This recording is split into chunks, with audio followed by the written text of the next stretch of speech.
Okay, so in this video, we're going to talk about the small intestine, the large intestine, and chemical digestion. So first, we're going to talk about the small intestine. The small intestine is the area where most of the chemical digestion and absorption of nutrients occurs. About 90% of the nutrients are going to be absorbed in the small intestine. They're absorbed from the small intestine and into the bloodstream in the body. The remaining 10% will be absorbed in the large intestine. Another name for the small intestine is the small bowel. The small intestine is 15 to 25 feet long. It has a diameter of about 1.5 inches up by the stomach, and that narrows down to about 1 inch by the time it gets to the large intestine. The small intestine can be found in all the abdominal regions except for the hypochondriac and the epigastric regions. The small intestine is stabilized by that mesentery that we named the mesentery proper. The small intestine is supplied by an artery called the superior mesenteric artery, and it is drained by a vein called the superior mesenteric vein. And remember, the superior mesenteric vein joins with the inferior mesenteric vein to become the hepatic portal vein. There are 3 segments of the small intestine: the duodenum, the jejunum, and the ileum. The duodenum is the first section of the small intestine, and it's about 12 inches long. It receives secretions from the pancreas and the liver, and it also receives the chyme from the stomach. The duodenum is in the shape of a C, and right where it curves, that is where the pancreas sits. The duodenum is considered retroperitoneal because it's mostly behind the peritoneum. The duodenum is often called the mixing bowl because all of those secretions from the stomach and the pancreas and the liver end up in the duodenum and they just get mixed in there. But because the duodenum is so short, there's not a lot of chemical digestion that will actually occur there, and there's not a lot of absorption either. The contents in the duodenum then move into the next section of the small intestine, which is called the jejunum. The jejunum is about 8 feet long, and this is where the bulk of chemical digestion and absorption occur because it is so long and because there are all of these prominent circular folds. The circular folds add surface area and allow more absorption to occur there. The third part of the small intestine is called the ileum, and the ileum is about 11.5 inches in length. It ends at what is called the ileocecal valve, and this is a circular sphincter muscle between the ileum and the cecum, which is the first part of the large intestine. The ileocecal valve controls the flow into the cecum. Let's talk a little bit about the histology of the small intestine. So the small intestine has these circular folds. These folds are permanent folds. They're unlike the rugae of the stomach. The rugae in the stomach could flatten out when the stomach became distended. The circular folds help to increase surface area for absorption, and each fold has finger-like projections on it called intestinal villi. Here's a picture of one singular villus. We call these villi the intestinal villi. The intestinal villi are lined by simple columnar epithelium. These simple columnar cells have microvilli on them that look like the bristles of a brush. So we call this the brush border. The combination of the brush border, the intestinal villi, and the circular folds increase the surface area to 2,200 square feet. That's about 10 lanes of a bowling alley. Underneath the epithelium is the lamina propria.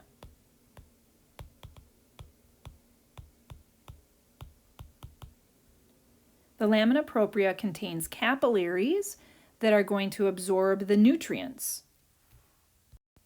Each villus also contains a lacteal. The lacteal is a lymphatic vessel. It's the end of a lymphatic vessel, and the lacteal will be used to transport materials that can't enter the blood. For example, amino acids, anytime you eat proteins that get broken down into amino acids, they will be absorbed into those simple columnar cells, and then they'll be absorbed into those capillaries. Same thing with glucose. They get absorbed from the gut into those simple columnar cells and then into those capillaries. However, fatty acids are too large for the capillary, so they get absorbed into those simple columnar cells, and then they have to be absorbed into the lacteal. The lacteal merges with other lymphatic vessels to become the thoracic duct. The thoracic duct then drains into the left subclavian vein. So all of those fatty acids are bypassing the liver and they're going directly into the blood. The capillaries, however, that contain the amino acids and the glucose, they are going to merge into the hepatic portal vein, which will go to the liver, and then the liver can decide how to metabolically regulate those. Do they need to be stored, or can they be put out into the general circulation? At the base of the villi are intestinal glands. These intestinal glands are also lined by these epithelial cells, but in between these epithelial cells are other cells. There are stem cells that produce new epithelial cells when they get shed, and when those epithelial cells get shed into the lumen, they will release their enzymes into the rest of the contents of the intestine. There's also Paneth cells. Paneth cells release defensins and lysozymes, and they are part of the innate immunity and will help to protect the body from any foreign pathogens in the intestine. Then there are these enteroendocrine cells that are also in between those epithelial cells. Those enteroendocrine cells are going to secrete hormones. And we've talked about these hormones already, but these hormones are gastrin, CCK, and secretin. Beneath the mucosa is the submucosa. The submucosa contains duodenal submucosal cells that secrete mucus. They secrete copious quantities of mucus, and the mucus will protect the lining from acids. It also contains bicarbonate, so it'll raise the pH of the contents inside the intestines. Each segment of the small intestine has its own specialization. In the duodenum, there are fewer circular folds, so there will be little to no absorption. There's also smaller villi. The main function in the duodenum is just to receive the chyme and to receive the secretions from the pancreas, gallbladder, and liver. Its main job is to mix all these things together and to neutralize the acids in the chyme before it reaches the jejunum. The jejunum has very prominent circular folds and villi.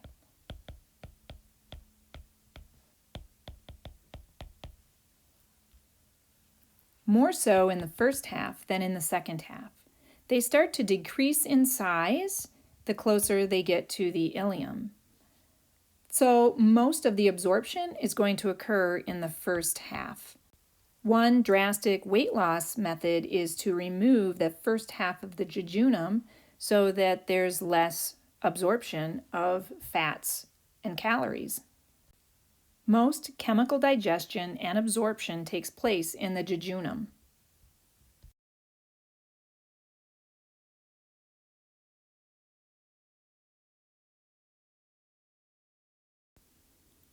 At the distal portion of the ileum, there are no circular folds, so no absorption will be occurring at the distal end of the ileum. But there are these lymphoid tissues called Peyer's patches, and they help to protect the small intestine from bacteria from the large intestine if it should back up into the small intestine. The cells in the glands of the small intestine produce 1.8 liters of intestinal juice every day.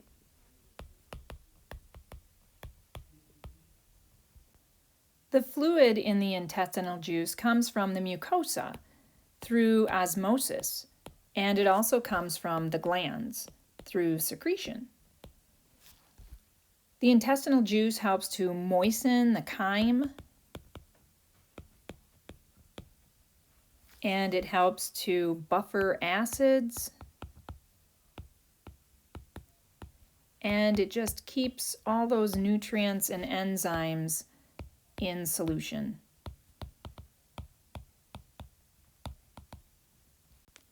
In addition to the mucosa and the glands, there are those brush border cells, and those brush border cells release enzymes that break down material that comes in contact with it, so then the epithelial cells can absorb it. So an example of the secretions of a brush border cell is enteropeptidase. That's a brush border enzyme. Enteropeptidase will activate the proenzyme called trypsinogen. There's also submucosal glands in the duodenum that begin secreting during the cephalic phase through the vagus nerve. The mucus helps to protect the duodenum from upcoming assault of acids. The sympathetic nervous system inhibits the duodenal cells, which means there will be less mucus being produced, and that leaves the duodenum unprepared for acids. So in cases where there's a person that has chronic stress, they're not producing enough mucus, they're not protecting their duodenum, and that could lead to ulcers. Motility refers to the contractions of the GI tract. So let's talk about the intestinal motility. So from the duodenum to the jejunum, there are these weak peristaltic contractions whenever chyme enters into the intestines. The myenteric plexus controls these weak peristaltic contractions. They're not under control of the central nervous system. Instead, they are regulated locally just whenever chyme enters into the small intestine. So the contractions here are limited to only a few centimeters. So we say they have a short reflexes. They'll only move food a couple of centimeters down the line. There will also be periodic rhythmic contractions even without food. So if you were to listen to the GI tract with a stethoscope, you should still be able to hear GI sounds from these myenteric contractions. The parasympathetic nervous system increases motility. It increases local peristalsis and also segmentation. Remember, peristalsis moves the contents further down the line. Segmentation is used just to churn and break apart food particles. The two reflexes that speed up the small intestine motility are the gastroenteric and the gastroileal reflexes. The enterogastric reflex, as we learned before, constricts the pyloric sphincter and will actually prevent chyme from being discharged. The regulation of the secretion and absorption in the small intestine is through neural mechanisms and hormonal mechanisms. So let's talk first about the neural mechanisms. The parasympathetic nervous system, or rest and digest nervous system, as we know, is going to increase secretion of glands and will increase absorption, whereas the sympathetic nervous system is going to decrease both secretion and absorption. Then we have those reflexes we talked about. The enterogastric reflex decreases secretion and absorption. It actually constricts the pyloric sphincter and prevents chyme from discharging from the stomach into the small intestine. The other two reflexes, the gastroenteric and the gastroileal, they both increase secretion and absorption. Then we have hormonal mechanisms that control secretion and absorption. We've talked about these hormones before. There's gastrin. Gastrin is released from the G cells in the duodenum when proteins are present in the chyme. And the presence of gastrin will promote the stomach motility. It will also promote the secretion of acids and enzymes in the stomach. Another hormone that we talked about was secretin. Secretin is secreted from the duodenum. Secretin causes the pancreas to release bicarbonate. And so bicarbonate is a buffer secretion that will increase the pH and make it more alkaline. Secretin also stimulates the bile to be secreted by the liver, and it reduces gastric motility and secretions.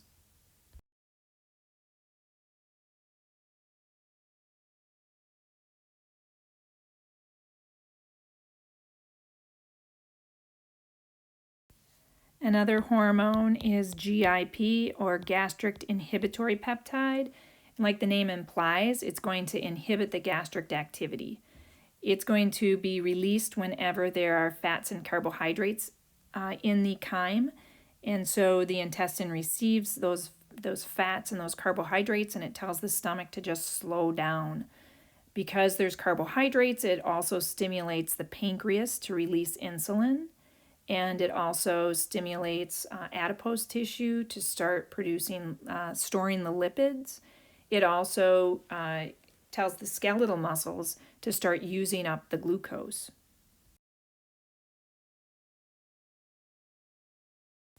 Finally, the last hormone that we talked about was CCK, or cholecystokinin. That's going to be released whenever chyme is present, especially if there's lipids and carbohydrates in the chyme. And CCK causes the contraction of the gallbladder.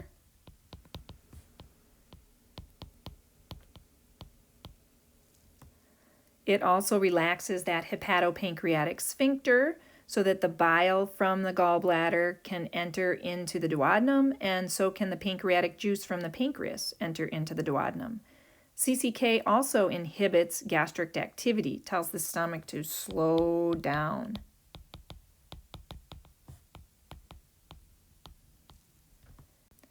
CCK will also decrease hunger.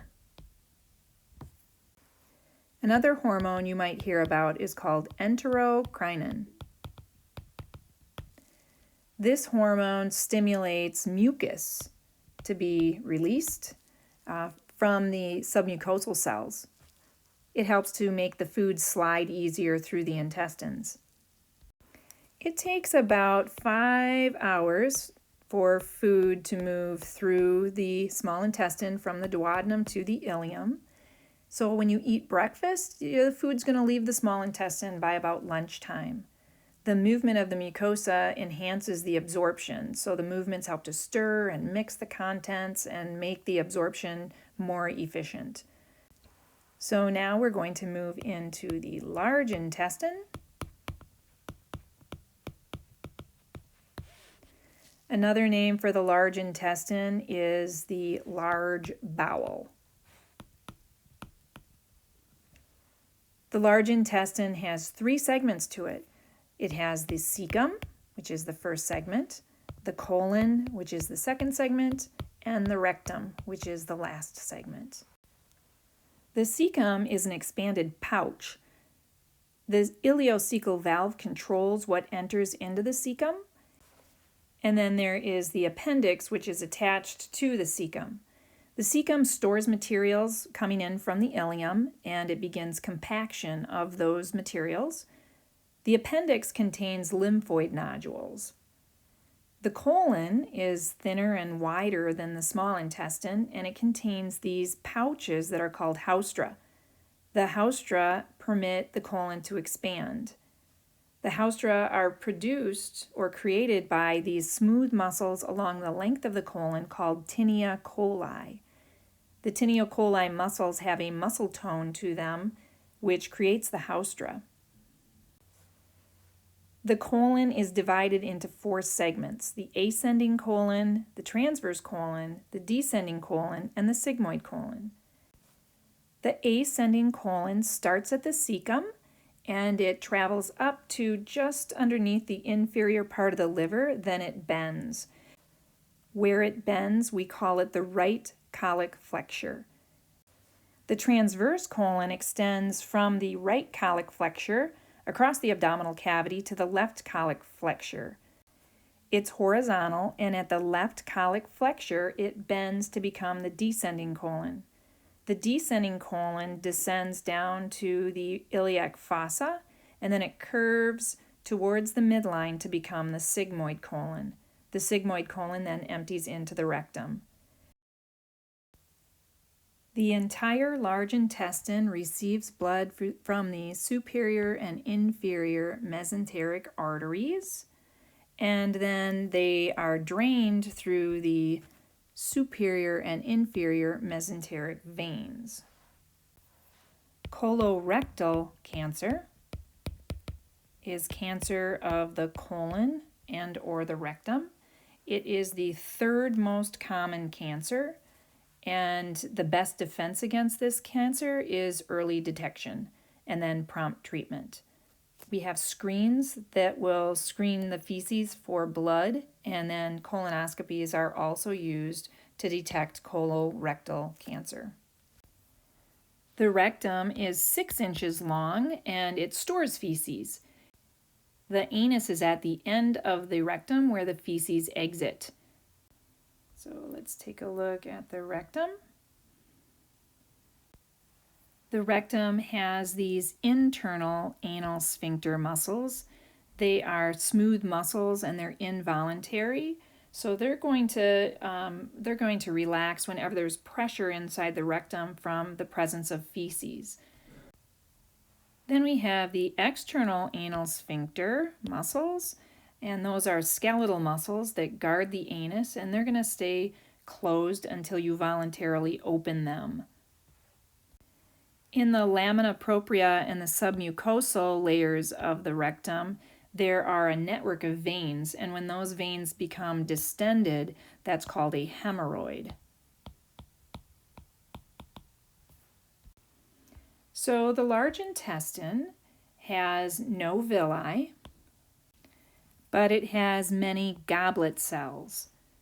The goblet cells are in these deep intestinal glands that are deeper than what are in the small intestine. And these intestinal glands are just dominated by these goblet cells. The goblet cells produce a mucus, and the mucus provides lubrication to help the dry fecal material move through the intestines. These goblet cells are stimulated to begin secretion whenever there's any type of local stimulation. The friction and the harsh chemicals of the materials that are coming into the large intestine are going to stimulate those goblet cells to start secreting mucus. Any digestion that's occurring in the large intestine occurs because of bacteria. Less than 10% of the nutrient absorption, though, is going to occur in the large intestine. The other 90%, like we said, occurs in the small intestine.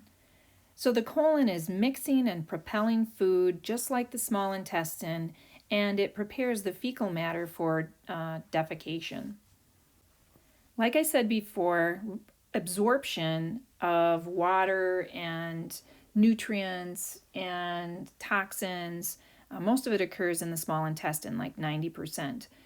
But the large intestine also absorbs water. Of the 1,500 milliliters per day of material that enters the large intestine, only 200 milliliters will be ejected as feces. So quite a bit of it is still being absorbed. The feces will be 75% water, 5% bacteria, and the rest is indigestible material, inorganic matter, and epithelial cells that are sloughing off from the large intestine. Other things absorbed from the large intestine back into the body are things like bile salts, vitamins, organic wastes, toxins. There are bacteria that are normally found in the large intestine, and so these are friendly bacteria, and they generate 3 vitamins in the large intestine. They generate vitamin K, biotin, and vitamin B5. Vitamin K is a fat-soluble vitamin that's required for producing clotting factors, including prothrombin. Biotin is needed for glucose metabolism, and vitamin B5, otherwise known as pantothenic acid, is needed to make steroid hormones and some neurotransmitters. A vitamin K deficiency can lead to impaired blood clotting. A vitamin K deficiency can occur from a diet that's lacking dietary fats, or if there's inadequate bile, or if a person is having diarrhea and the vitamin K isn't being absorbed into the body. Deficiency of biotin and vitamin B5 are more rare. Through bacterial action, bilirubin, which is a waste product that the liver secretes into the intestines, is converted to urobilinogens and stercobilinogens. Stercobilinogen becomes stercobilin in the colon, and that is what causes the feces to have a yellow-brown color. Stercobilinogen is converted to stercobilins when it's exposed to oxygen. Bacterial action also breaks down peptides in the feces, and this generates ammonia. We talked about this before. The ammonia and other products of the breakdown contain nitrogen, and nitrogen gives off the odor of feces. It also contains hydrogen sulfide, and that gives that gas with a rotten egg odor. Most of the ammonia is reabsorbed back into the hepatic portal system, where the liver then converts them to that non-toxic substances like urea so that the kidney can excrete them. Indigestible carbs enter into the large intestine intact, and the large intestine really has no enzymes to break them down, so the bacteria use them as a nutrient source, and as they're metabolizing them, they create gas, which is called flatus, in the process. Foods with large amounts of indigestible carbs, like beans, stimulate gas production, and sometimes gas production can lead to distension or cramps or a discharge of gas. Now let's talk about motility and the defecation reflex. Movement from the cecum to the transverse colon is pretty slow. It takes some time to absorb the water, and then the material gets converted to sort of a sludgy paste. The haustra start churning and they mix the contents. The large intestine receives a message from the stomach and the duodenum, which signals the nerve plexus in the large intestine to cause these mass movements, which are powerful peristaltic contractions. With these powerful peristaltic contractions, feces move into the rectum and initiate what we call the defecation reflex. These powerful peristaltic contractions force the feces into the rectum. The rectal chamber is usually empty. When mass movements forces the feces into the rectum, an involuntary defecation reflex results in bowel movement. The defecation reflex is involuntary. So it's involving the internal anal sphincters. The defecation reflex involves both a long and a short reflex. The long reflex is a stimulation of the parasympathetic nervous system, and that is going to stimulate mass movements to push the feces from the large intestine into the rectum. And the second part of the defecation reflex is a short reflex. In the short reflex, the feces get pushed towards the anus, and the internal anal sphincter relaxes. Both the long and the short are involuntary, so the defecation reflex is all voluntary. But then the act of defecation has to require a conscious relaxation of the external anal sphincters, which are skeletal muscles. And so this urge usually occurs when there's about 15 millimeters of mercury. If the pressure in the rectum is greater than 55 millimeters of mercury, the parasympathetic defecation reflex might be strong enough to cause involuntary defecation. This can be seen in infants who haven't been potty trained yet, and also in adults with spinal cord injuries. The process of bearing down and forcefully pushing out the feces and relaxing the external skeletal muscles of the external anal sphincter is called the Valsalva maneuver, which is where you bear down to have a bowel movement. A colonoscopy is a visual exam of the entire colon. This is a test that's done to detect early colorectal cancer. To prepare for a colonoscopy, a person would drink a clear liquid diet and take laxatives and/or have an enema. And then a flexible fiber optic scope is placed into the rectum and will go all the way to the cecum, looking for lesions and polyps. A colonoscopy is initially done when a person is 50 years of age and then is repeated at 10-year intervals if normal. If a person has a family history of colon cancer, they might have a colonoscopy before they're 50 years old, and or they might have colonoscopies at more frequent intervals.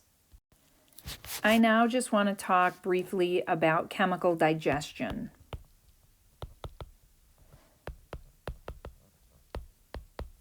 So we're going to talk about the individual chemicals. So when nutrients are brought into the GI tract, they have to be broken down into the smallest units possible in order to be absorbed into the body. So when they're brought in, they are polymers, and they have to be broken down into the smallest unit, which we call monomers. So for example, a carb is a polymer, and it has to be broken down into a simple sugar like glucose. And a protein is broken down into its monomer, which is amino acids. And lipids are going to be broken down into their monomers, which are fatty acids. We also have nucleic acids, but they're not a big part of the nutrient base that we have, but nucleic acids get broken down into nucleotides. It's digestive enzymes that start to break down those polymers into those monomers. And then after that, the brush border enzymes will break them down even smaller and will break down whatever remains. So let's start by looking at carbohydrates. Carbohydrates enter the mouth and salivary amylase starts to break them down. The pH in the mouth is at about 6.7 to 7.5, and the salivary amylase breaks down those complex carbs down to disaccharides or trisaccharides. So complex carbs get broken down to di or trisaccharides. This is going to occur for about 1 to 2 hours until this reaches the stomach, and then in the stomach it's too acidic, so then in the stomach it stops.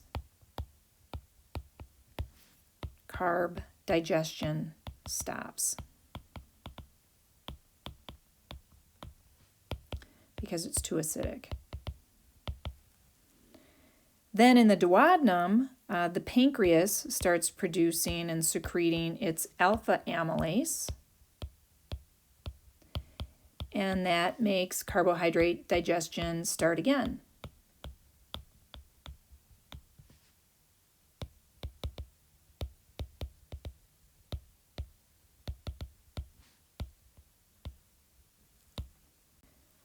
So whatever hasn't been broken down into di or trisaccharides will then get broken down by the pancreatic alpha amylase.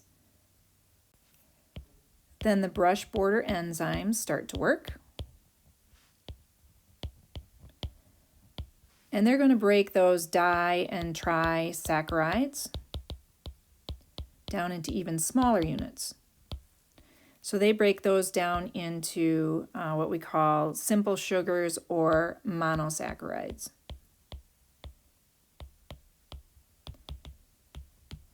So the monosaccharides are glucose and fructose and galactose. And then these simple sugars can get absorbed in the intestines. The monosaccharides are going to be absorbed into the body through diffusion and co-transport.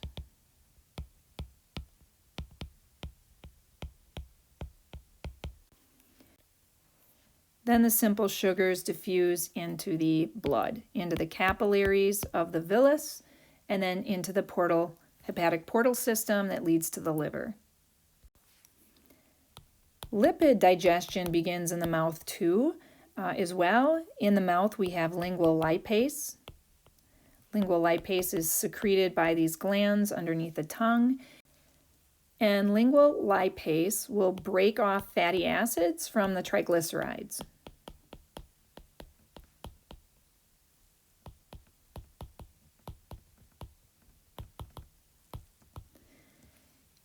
So when the fatty acids get broken off, if you remember what triglycerides looked like, there was a glycerol head, and then there were 3 fatty acid tails. So that gets broken apart into a glycerol and then individual fatty acid tails. Usually one of the glycerol heads maintains one of the fatty acid tails, and then we call that a monoglyceride. About 20% of the lipids are broken down into these monoglycerides by the time they get to the duodenum, with the other 80% as it gets to the duodenum. The bile salts will emulsify large lipid droplets into smaller lipid droplets. So the bile salts emulsify the lipids. What this means is that they are breaking large droplets down into smaller droplets of fat.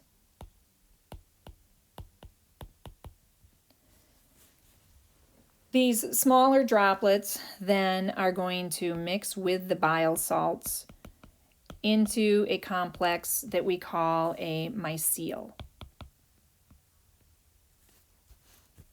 The mycele then gets absorbed into the epithelial cells that line the intestines.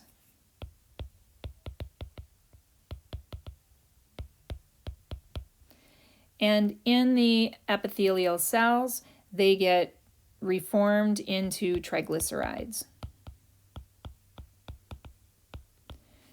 with the glycerol head and the 3 fatty acid tails.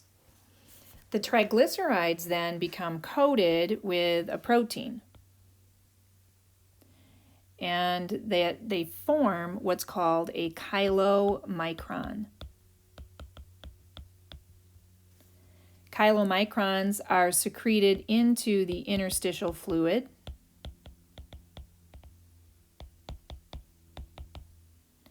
And from the interstitial fluid, they're going to be absorbed into the lacteals. So they don't enter into the blood, they enter into the lacteals. The lacteals then are going to converge into other lymphatic vessels like the thoracic duct. And the thoracic duct then will bring it up to the heart, and then will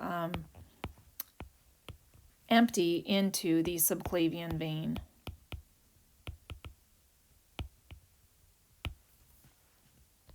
The digestion of proteins is very complex. Proteins enter into the mouth where they can be digested mechanically, but there won't be any chemical digestion going on. So the mechanical digestion will break the tertiary proteins and the secondary proteins into primary proteins, but that's about it. And then these primary proteins enter the stomach. And once in the stomach, hydrochloric acid and pepsin will start to break down the proteins. Pepsin breaks the peptide bonds, and HCl, or hydrochloric acid, is necessary for pepsinogen to convert to pepsin. Once in the duodenum, then, there are some enzymes called enteropeptidase. Enteropeptidase converts trypsinogen into trypsin. and remember that's a protease, and that will break peptide bonds. And it also, then there's carboxy peptidase that will free the amino acids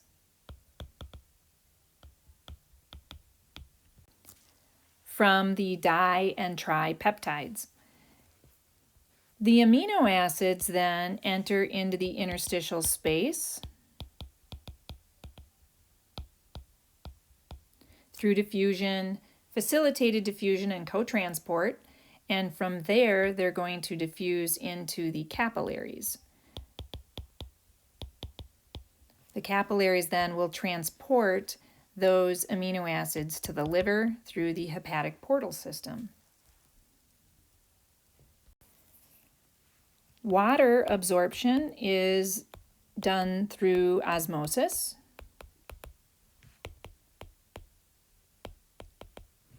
And it's very rapid. So the interstitial fluid and the lumen fluid have about the same osmotic concentrations. Basically, as the nutrients are being reabsorbed, right? So nutrients get reabsorbed back into the blood. Water is just going to follow those nutrients.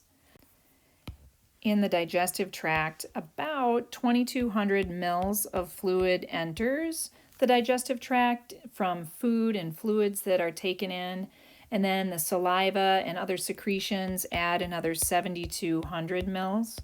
So we have a lot of fluid coming into the digestive tract, and the majority of it is going to be reabsorbed back into the blood. So of that total, only about 150 mils of water or fluid will be lost in the feces.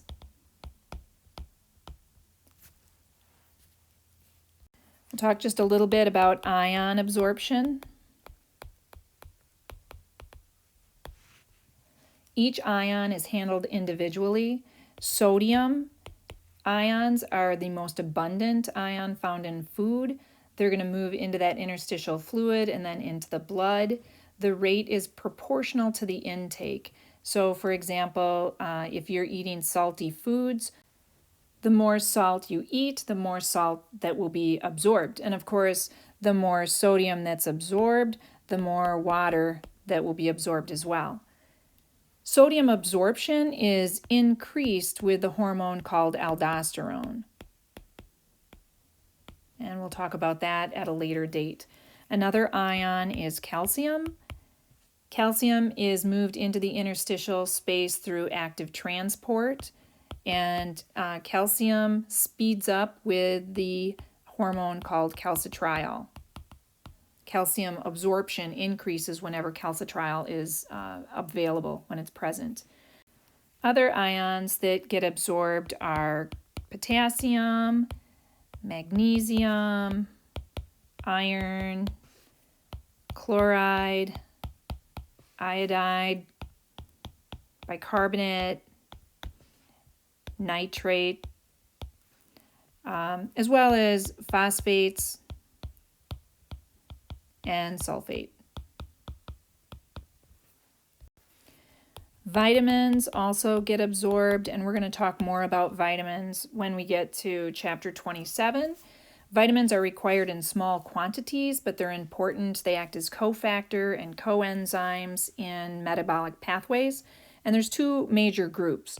The first group is called water-soluble vitamins, and the water-soluble vitamins are the B vitamins, and we get the B vitamins in things like milk and meats.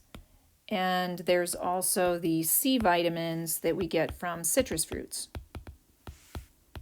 These are all easily absorbed through diffusion except for vitamin B12. Vitamin B12 has to be bound to intrinsic factor in order to be absorbed into the body. The second group of vitamins is called the fat-soluble vitamins. The fat-soluble vitamins are A, D, E, and K. They dissolve in fat. That's why we call them fat-soluble. A, D, and E enter mixed with the triglycerides, and they get absorbed into the body along with the mycelials. Vitamin K is produced in the colon, like I said, where the bacteria liberate them through their own metabolism. Taking supplements on an empty stomach is pretty much ineffective, since these fat-soluble vitamins require fat in order to be absorbed. The last thing that I want to talk about is age and what the effect of age has on the digestive tract. So this is pretty important. As a person ages, number one, the division rate of epithelial cells declines. So they have slower epithelial regeneration. So epithelial regeneration decreases. This means that the GI tract is now more susceptible to abrasion, to acids, and to enzymes, and peptic acids can occur and will be more likely. The second thing is that smooth muscle tone declines.